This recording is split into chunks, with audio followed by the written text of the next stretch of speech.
Hi, I'm Mike the Clumsy Handyman, working on my house after watching too many home improvement videos. Today, we're going to work on this light.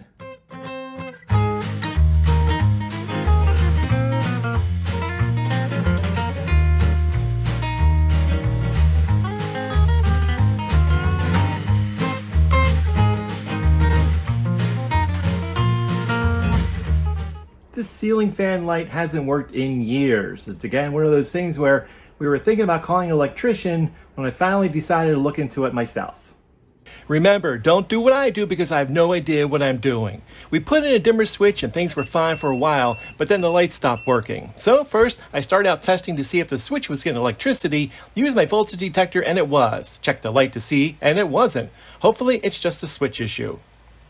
I went to Walmart. I was going to replace the switch with just a usual switch, but I always liked those rocker or paddle switches.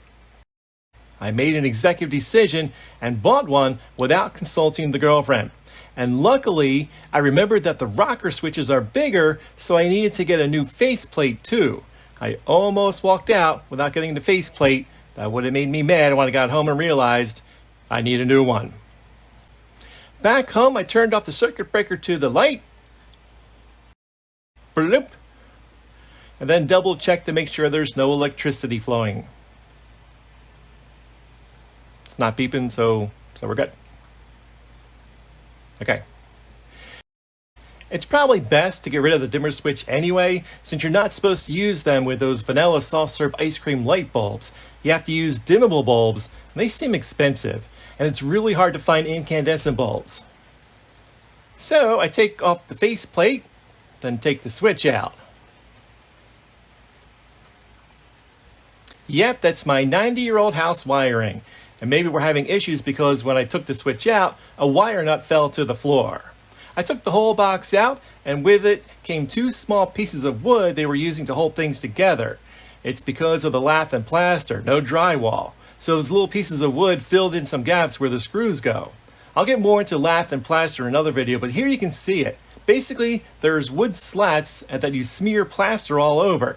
That's the back of the other side of the wall. It looks like brick, but those are wood slats.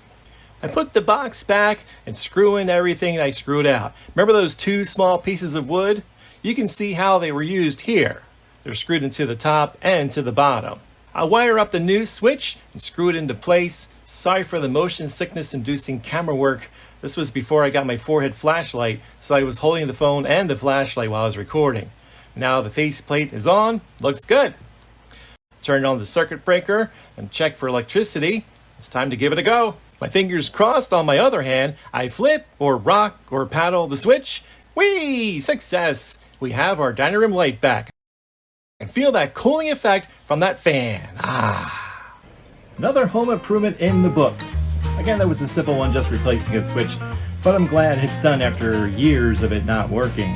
I really appreciate you watching the video. If you'd like, hit the subscribe button down below, and then if you hit the bell icon, you'll be notified when the next video comes up. Again, thanks for watching. I'll talk to you later.